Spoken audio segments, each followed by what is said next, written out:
تو بعض لوگ کہتے ہیں کہ یہ تجربے سے ثابت ہے کہ بچہ رو رہا ہوتا ہے، مرچیں جلاتے ہیں تو بچہ چپ ہو جاتا ہے، اس کا مطلب نظر لگی تھی اور ٹھیک ہو گیا۔ تو خوب سمجھ لیں، عبداللہ بن مسعود رضی اللہ تعالیٰ عنہ سے ایک روایت ہے جس کا مفہوم یہ ہے کہ شیطان کیا کرتا ہے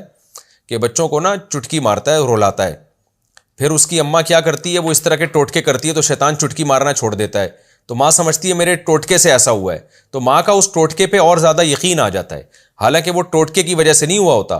وہ اس لیے ہوا ہوتا ہے کہ شیطان جب آپ ٹوٹکا کرتے ہیں بچے کو تنگ کرنا چھوڑ دیتا ہے تاکہ آپ کا ٹوٹکے پہ یقین آئے، تو بار بار شیطان کرے گا، بار بار آپ ساری زندگی مرچیں ہی جلاتے رہو گے بیٹھ کے، تو اس کا حل یہ کہ بچہ رو رہا ہے تو یہ ٹوٹکے نہ کریں، آپ یہ حرکتیں اوٹ پٹانگ نہ کریں، مرچوں کا بچے کے رونے سے، انگریزوں کے بچے بھی تو روتے ہیں نا، وہ کیا جلاتے ہیں، عربوں سعودی عرب میں بھی تو بچے روتے ہیں، وہ کیا جلاتے ہیں، تو یہ انڈیا پاکستان میں ہی کیوں مرچوں کو برباد کر رہے ہیں آپ؟ تو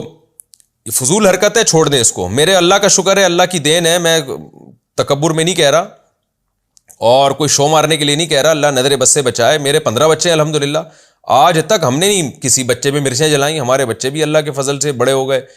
تو کچھ چھوٹے ہیں، کچھ بیچ میں ہیں، کوئی بڑے ہونے کی کوشش میں لگے ہوئے ہیں، تو ہر طرح کے بچے الحمدللہ ہیں، تو ہم تو نہیں یہ حرکتیں فضول قسم کی، نہ ہم نے کبھی پی لی ہے کہ جھڑوایا، نہ کبھی جوتے دلوایا ان کے گردن میں، یہ اللہ نے ہمیں ان فضول چیزوں سے محفوظ رکھا ہوا ہے۔ کوئی بچہ بیمار ہو جائے اللہ سے دعا مانگتے ہیں، ڈاکٹر سے علاج کراتے ہیں، ڈاکٹر سے یا کبھی ہومیوپیتھک، کبھی حکیم، کبھی ایلوپیتھک ڈاکٹر،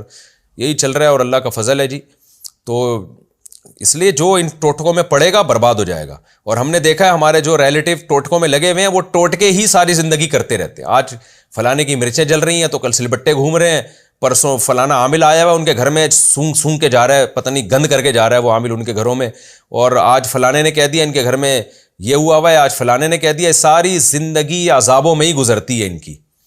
تو اللہ کے پر توکل کرو میرے بھائی، جب کوئی مسئلہ ہو، بچہ بیمار ہے، رو رہا ہے، زیادہ سے زیادہ سورہ فاتحہ، سورہ فلق، سورہ ناس پڑھ کے دم کر دو، اور کتنی اچھی دعا نبی صلی اللہ علیہ وسلم نے سکھائی ہے، حضرت حسن حسین پر آپ صلی اللہ علیہ وسلم وہ دعا پڑھا کرتے تھے،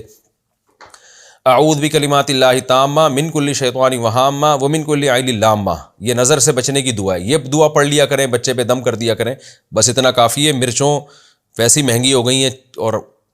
ان چیزوں میں بھی مرچوں کو آپ کر رہے ہیں، تو آپ جلانا چھوڑ دیں، شیطان تنگ کرنا چھوڑ دے گا، ورنہ شیطان تو آپ کو پتہ ہے وہ آپ سے بڑی چیز ہے وہ۔